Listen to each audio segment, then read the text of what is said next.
All right, hello everyone. Today we kind of have a weird little podcast episode. Not my usual thing. Normally I just do battles and stuff, but today I want to focus on the economic cause of the French Revolution. Like, what part about money, economy, whatever, caused the French Revolution, and which was the most significant part of that.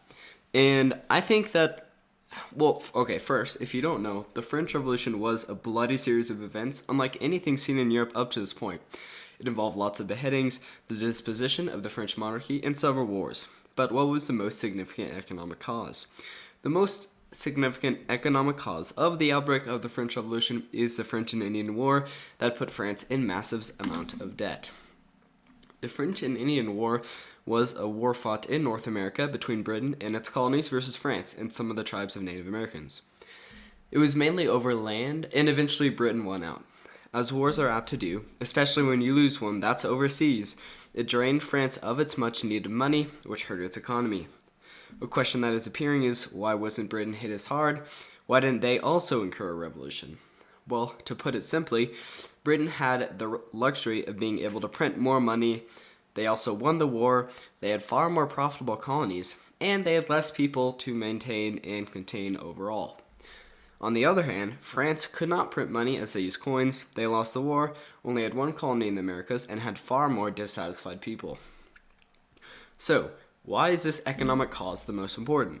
Well, it was the most important because it caused far more problems than anyone could have foreseen.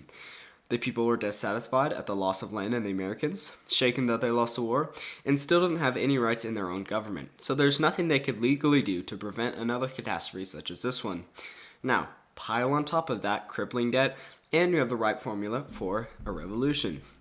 This crippling debt also caused an ever-increasing rift between the common peasants and the nobility and clergymen. This is because France tried to solve their debt with increasing taxes that the nobles were largely exempt from. So, the rich remained rich, and the poor got even poorer. And when the farmers become poor, guess what happens? Food prices rise, specifically bread, which, when examining the 17th century diet, shows us that people had bread in almost every meal. As is evident, this all creates a snowball effect that gets us to the beginning of the revolution.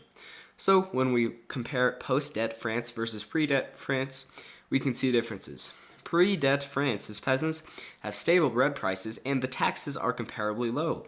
Post-debt France's peasants have high bread prices with burdensome taxes that the nobles don't share.